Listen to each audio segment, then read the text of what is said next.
Você está sintonizado no programa Agenda Econômica, que hoje está discutindo a década inclusiva, a redução da pobreza e da desigualdade no Brasil.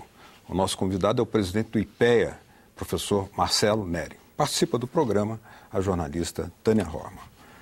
Professor Neri, a questão dos benefícios de prestação continuada da Previdência é um tema de vasta interpretação e para algumas regiões do Brasil, sobretudo pequenas cidades, né, no Nordeste, no Norte, os rendimentos que vão pela Previdência são talvez até a alma da economia, né? Mas eu gostaria que o senhor nos dimensionasse, né, o papel disso na redução da pobreza, já que ele é dirigido aos mais idosos, que pessoas acima de 65 anos ou pessoas com deficiência, né, ambos de baixa renda, sendo que o critério é o lastro que tem com o salário mínimo. Exatamente, quer dizer, quando sobe o salário mínimo, você inclui mais gente no programa, pessoas que se tornam elegíveis, e por outro você aumenta o valor dos benefícios. São programas muito importantes. A gente escreveu um livro uns anos atrás sobre a inclusão de pessoas com deficiência. São pessoas que acho que são louváveis no sentido das conquistas que realizaram. E desempenham um papel importante em áreas que até que tem pouca economia monetária. Por exemplo, uma cidade em Pernambuco chamada Carnaubera da Penha, 2/3 da renda era de renda de previdência em geral. Então, esses são programas importantes, eles são programas bem mais focalizados do que a previdência em geral. Se analisar a capacidade de chegar nos mais pobres, ele vamos dizer, 2 vezes e pouco mais, melhor do que os benefícios previdenciários, se a questão é chegar na pobreza, obviamente não é a única questão. Mas, vamos dizer, o Bolsa Família consegue ser mais pró-pobre, né? Mais inclusivo, e como as pessoas do Bolsa Família, elas são pessoas mais pobres, eles tendem a consumir mais o recurso que recebem. E uma outra diferença importante é que o benefício de prestação continuada permite acumulação, o Bolsa Família não. E o receptor do Bolsa Família é a mãe. Eu, particularmente, acho que essa é a grande genialidade do programa. Obviamente tem a figura do idoso como arrimo de família, etc., que é muito importante. Mas eu, particularmente, acho que essa coisa de dar o dinheiro para a mãe, eu acho que é algo de uma eficiência, de uma linha reta, mais reta para os filhos chegarem, o dinheiro chegarem aos filhos, né? Então, acho que como termina o nosso hino, És Mãe Gentil, eu acho que o Bolsa Família é a imagem disso. Professor, segundo a PNAD, entre aqueles que se consideram negros, o aumento da renda foi bem significativo, né? 66,3%. E a população que se declara como parda já obteve também uma melhoria importante de 85,5% do ganho pelo trabalho. Para os que se dizem brancos, o crescimento foi de 47,6%. Como o senhor comenta essas diferenças na evolução da renda, né? E até que ponto a sua perspectiva em relação aos programas de cota, em relação a esses ganhos? Eu acho que talvez seja cedo para que seja atribuído a programa de cotas explícitas. Não, é assim, no sentido de como isso ainda pode incrementar. Não, perfeito. Futuramente, com certeza você tem um impacto importante. Só fazer um ponto inicial que eu acho importante, que é o seguinte: na verdade, houve esse aumento de renda dos pardos, que é a grande maioria dos afrodescendentes, junto com, combinar com os negros, então a renda dos afrodescendentes no Brasil vai crescer 2 vezes mais rápido do que a renda dos brancos, aproximadamente. E numa época em que aconteceu uma coisa inusitada também nas nossas séries, que o maior número de pessoas está se reportando como negros e pardos. Já é mais da metade da população e o grande crescimento foi entre as pessoas que se reportam como negros, que aumentou quase 50% na década. A PNAD confirma esse dado. E não é tão intuitivo, porque, quer dizer, antigamente tinha essa coisa da pessoa, quando sobe na vida, reporta-se mais claro. Era quase como uma... E, na verdade, isso não é isso, vai contra isso que houve. Quer dizer, o Brasil está mudando mesmo. Quer dizer, a proporção de pessoas que se autorreportam como como pretos, isso vem caindo desde pelo menos o censo de 40. Vem caindo continuamente. Chegou nessa década inclusiva, ela virou. Ela está apontando. E isso tem a ver com como que as pessoas se enxergam. E como é a PNAD, não é? Vamos dizer, as pessoas se declaram... Não tem nenhum tipo de viés que você pode imaginar. Então, acho que acho que é um dado, esse dado de raça, ele mostra que as pessoas que têm... vamos dizer, que são mais... você olharia e falaria, não, esse é um grupo excluído. Esse grupo, como no caso dos analfabetos, das mulheres também, são aqueles que estão tendo maior ganho de renda. Então, acho que é notável não só o aumento de renda, como a proporção de pessoas. Lá nos Estados Unidos, Obama se elegeu com 12% de votos, com uma população de 12% de afro-americanos. No Brasil, 52% da população. Então, acho que isso mudou muito nos últimos anos. Pediu o senhor uma reflexão entre a relação entre o PIB e a PNAD, já que desde o fim da recessão, ou seja, a partir de 2003, a economia brasileira cresceu em todos os anos, segundo a PNAD, compondo uma taxa acumulada de 40,7% até 2011, até o ano passado, né?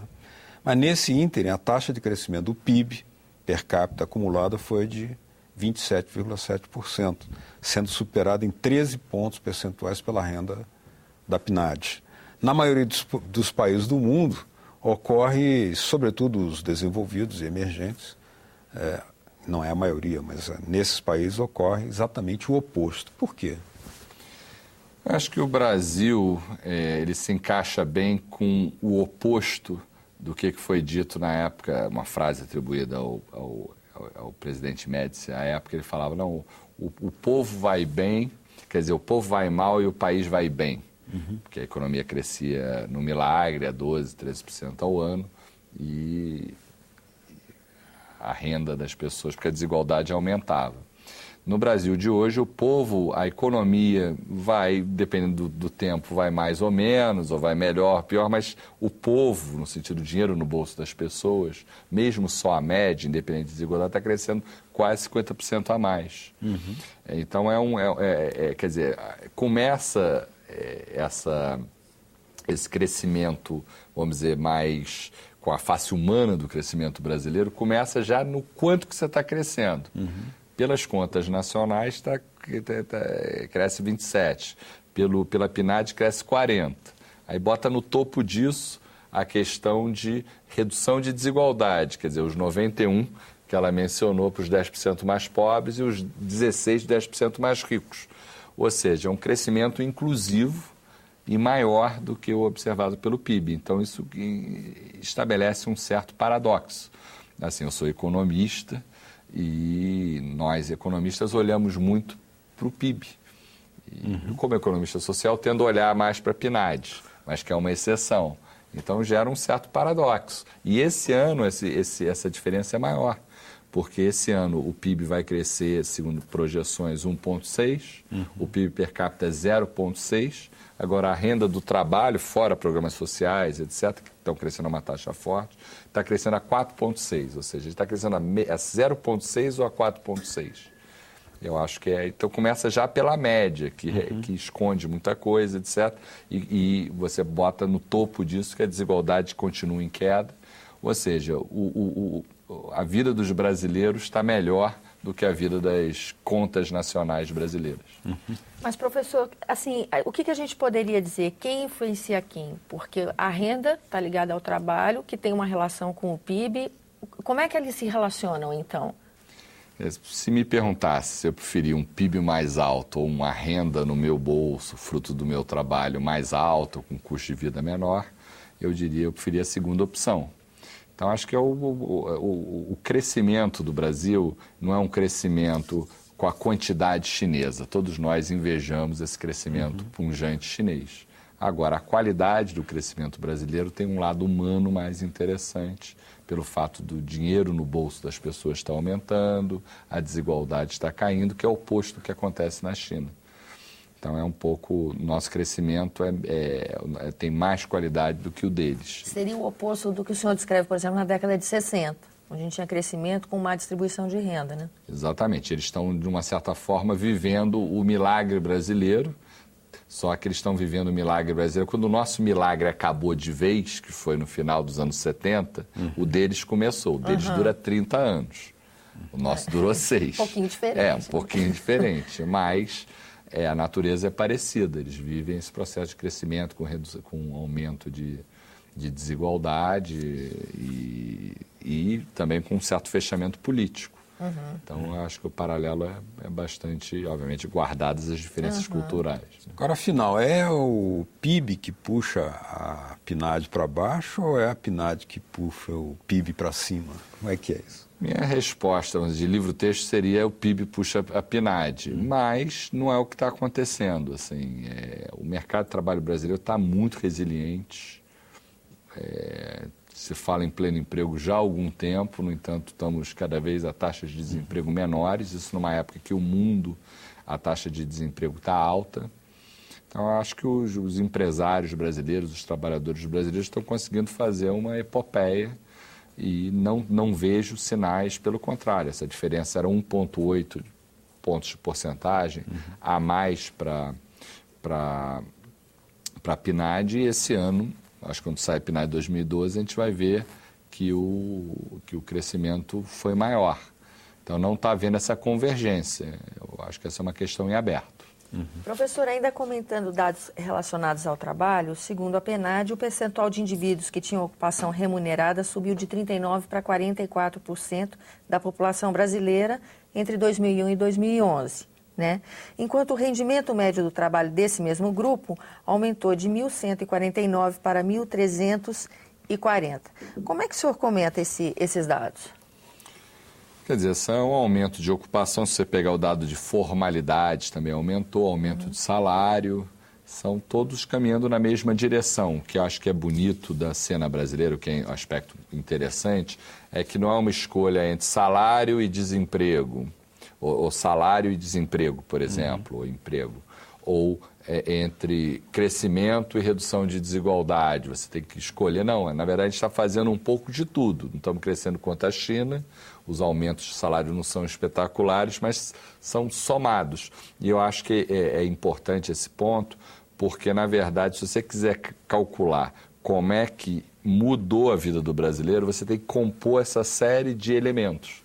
Quanto é que aumentou o salário, quanto é que caiu o desemprego, quanto é que aumentou a taxa de participação, quer dizer, mais pessoas ativas no mercado de trabalho, quanto que aumentou o número de pessoas em idade ativa, então quanto é que aumentou a renda de programas sociais, mesmo para as pessoas em idade ativa, então tudo somam um quadro, são os efeitos, todos estão na mesma direção. Então, vamos dizer, essa soma das partes dá esse crescimento e com mais, é um espetáculo do crescimento, o bolo está crescendo com mais fermento na base.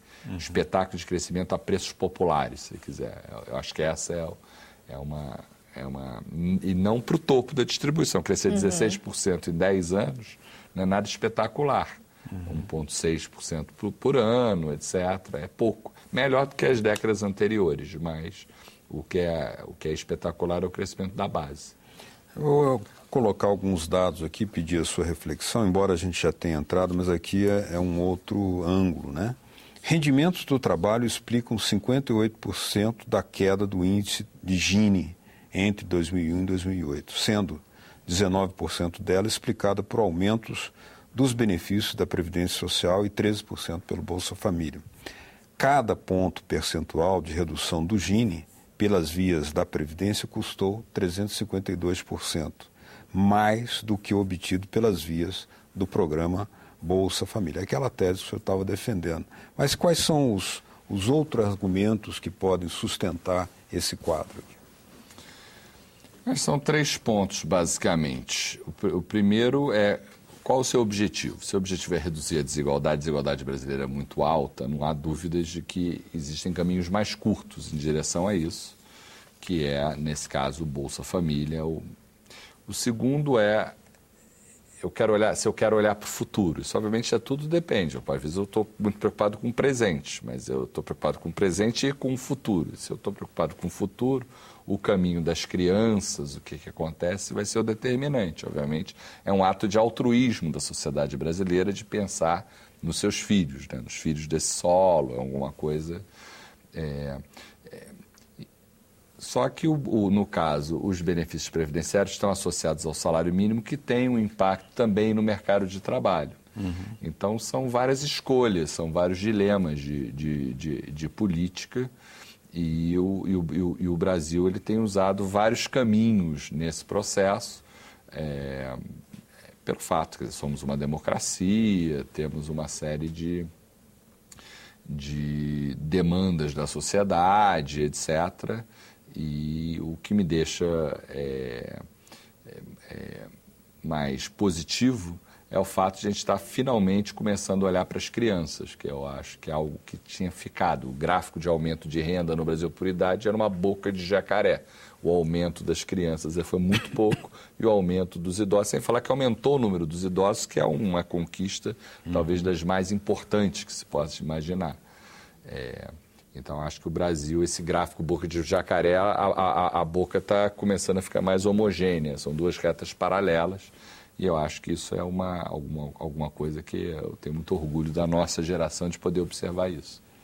No próximo bloco, a Agenda Econômica vai examinar aqui o desempenho da redução da desigualdade e da pobreza no Brasil e a contextualização desse quadro brasileiro num mundo em que a pobreza e a desigualdade continuam bastante elevadas. Continue com a gente.